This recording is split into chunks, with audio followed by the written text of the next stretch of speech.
Welcome back.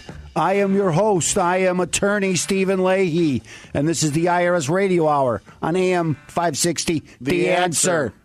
Okay, ladies and gentlemen, for all those avid IRS Radio Hour listeners out there, it's the blog segment. The segment where Stephen Leahy, attorney Stephen Leahy, not only gives us the wisdom and knowledge to overcome our IRS fears, but he also becomes your very best friend.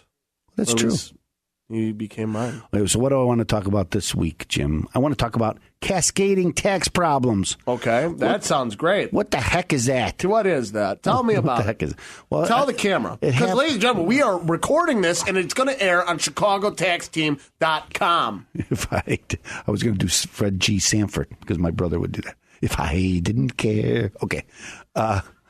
Nobody gets that, but my brother would have got right it. over my head, man. My brother would laugh. But anyway. I want to talk about cascading tax problems because it happens a lot. People come to my office, they have IRS problems, and it's kind of this is how it starts. I make a fairly good living, and I'm a 1099 What are you going to employee. brag to everybody out there? Okay, it's a hypothetical. It's hypothetical. And I'm a 1099 employee, and the tax year comes around, and I go to my accountant because I have maybe a little bit of complicated tax return, and my accountant says, let's file an extension because he doesn't want to do your taxes by April 15th because he's got a whole line of other people who want their tax returns done. So he tells you, so you file an extension, and then it's got to be done on October 15th. And question. Okay. If I file an extension, can I do it like a month after? What do you mean? So, like, I got till October, right, to do it, but I can send it in anytime before October. Do I have to send it in October? The answer is you can send it in any time. You got to file your extension before April 15th or the 18th this year. Just a little bit of caveat. And caviar? What does that have to do with this? It's deductible. Fine dining and breathing. It may be deductible if you use it. I don't know. It depends. It's a business expense. Okay. So anyway, that's what was the question? Can you file your... Okay, so I file it by April 15th, and then I have until October 15th to file the tax return.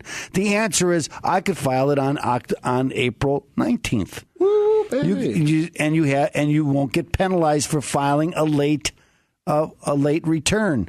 But here's where people get caught. They don't pay the tax that's going to come due because they don't know what it is, so they don't pay it. Wait, what? And a lot of people believe, well, I asked for an extension. Now I have until October 15th to pay the tax. The answer is, no, you don't. You don't have until October 15th to pay the tax. You're supposed to pay the tax on April 15th. Okay, did you know that? No, I had no idea. That's the truth. And so a lot of people don't know that. And I think a lot of CPAs don't tell people that. And then October comes because, yes, you can file it on April 19th, but almost everybody waits until April 15th. Actually, I have a lot of people who haven't filed taxes in some years, but they say, but every year I filed an extension. It doesn't help you to file an extension if you don't file by October 15th. So it's kind of funny. You mean it doesn't carry over? It doesn't carry over. I can't have a never-ending extension? That's true. And it's like, oh, well, let's just think about that for a minute. Would that make any sense? No, I didn't know. I have gift cards that can roll over. I know. So anyway, they don't pay on April 15th, and now they're going to file it on October 15th, and they're going to try to pay it. But now they're going to pay, and if I made a fairly good living, right, and I haven't paid my taxes all year, and now I'm going to owe a lump sum, and I'm going to owe a failure to file penalty, which is fairly large, and now I got to have to pay it. And if I don't pay it, and so what happens is now people can't pay it, so then they say, well, I'll pay it throughout the year, and now the next year comes. And now they owe for the last year, and then they do the same thing. And now that's that number, why everything is just now it gets up. bigger. And now they're trying to pay the first year, and they don't have enough money to pay the second year, so they're still paying the first year. And now they're going to owe for this is where you come in. Now right? they're going to owe for the third year, and they're still paying the first year. And now they're going to have late filing, and the penalties just start piling up, and the problem won't go away. It's snowballing. It's cascading.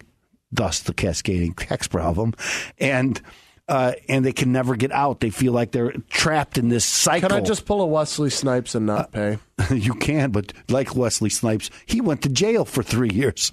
Oh, I just watched that Rising Sun with Wesley Snipes and Sean Connery from like 1992. It was a movie. Okay, anyway. No, he was in the movie, U.S. Marshals. Moving on. I bet my Bears ticket's on it. Remember he I didn't see that movie. You have never seen U.S. Marshals? I have never seen with Tommy Lee Jones? That was the follow-up for... yeah. Okay. I did not see it though, but that was the follow up for. Ladies and gentlemen, you heard it here yourself. With the one, what was the follow up for? I don't know. It's not Under Siege. No. The one with Harrison Ford. From the guy, the one-armed man. No, come on. They did the television show. The Fugitive. That's it. Oh, my gosh, ladies and gentlemen, we would have sat here for 4 minutes and 30 seconds going, what is that? That's it. The music would have cued. We'd have been like, what is that? But anyway, that was a follow-up. But okay, so that's one of the cascading tax problems. And, there is a way out of it, and that's what I kind of help people do. Try to, stop the madness. And remember that woman? What was her name? Susan something. Anyway. Susan Powder. Ding, ding, ding, ding, ding. Boy, she's got all the answers today. But anyway. How do I compete with that? You can't. I'm leaving. All I could do is remember it. I can't remember the specifics. That's why. But you can't even say specifics right. That's true. Anyway, that's you got to stop it, and you got to come up with a plan to stop just to kind of jump to the end is to tell you got to stop. You got to stop worrying about the past and worry about the future, which means getting into compliance and making sure you file on time and make sure you pay ongoing for the future taxes, and then worry about the back stuff later. And that's, I think, what everybody does wrong is that they're still trying to fix a couple of years ago, and it's creating this problem now, and that's the snowballing, cascading effect. What kind of plan can you enact with? Is it all just different between? It depends on this. Do you have a certain stop program? Yeah. That's part of that's probably solving the problem because first when you fix an IRS problem, part of the deal with the IRS is that you're going to stay in compliance going forward, and so if you come up with a plan. So right now it's almost March. So if I came up with a plan for someone today and then April 15th came along and they don't have the money to pay last year's taxes, well, they're already in default of the plan I just put into place today. And now, so they're right back where they were, even though we just spent all this money and time to get us in a plan, I've already defaulted. So that's why you kind of got to look forward and say, got to stop that default. Or if you can't stop it for the next year after that. And start today worrying about 2016. So that's one of the ways we can do that, and that's something it takes some detailed analysis to figure it out which one's best for you. But that's what we do. So if you have this ongoing tax problem, call me and I'll help you figure it out. Another cascading tax problem has to do with payroll taxes. Oh yeah, that's got to be the big one for the. Big penalties with payroll taxes, and one of the because they don't want you to have a business, ladies and gentlemen. I have to say that they don't want your business. But I'm running out of time, so let me get this fast, okay? Cascading payroll tax issue is when I have 941 taxes, and that's the Social Security, Medicare, and the employees portion, and and the employer's portion. I got to pay it to the IRS every quarter. And if I miss a quarter and then I pay the next quarter and then I miss a quarter and then I pay the next quarter, what happens is the IRS starts penalizing you for every quarter because I missed one and I paid two. Well, they take two and they apply it to one. So now I missed two. So I missed 1 and 2. And then they, so it kind of cascades and starts building up a lot of penalties. And all of a sudden I owe the IRS all this money. Kind of like the Bears. When if in fact if they would do it correctly, I don't owe them all that much money. But people don't know that. And so they wind up paying the IRS way more money than they should. And that's why you have to have somebody take a look at it. And that somebody is you.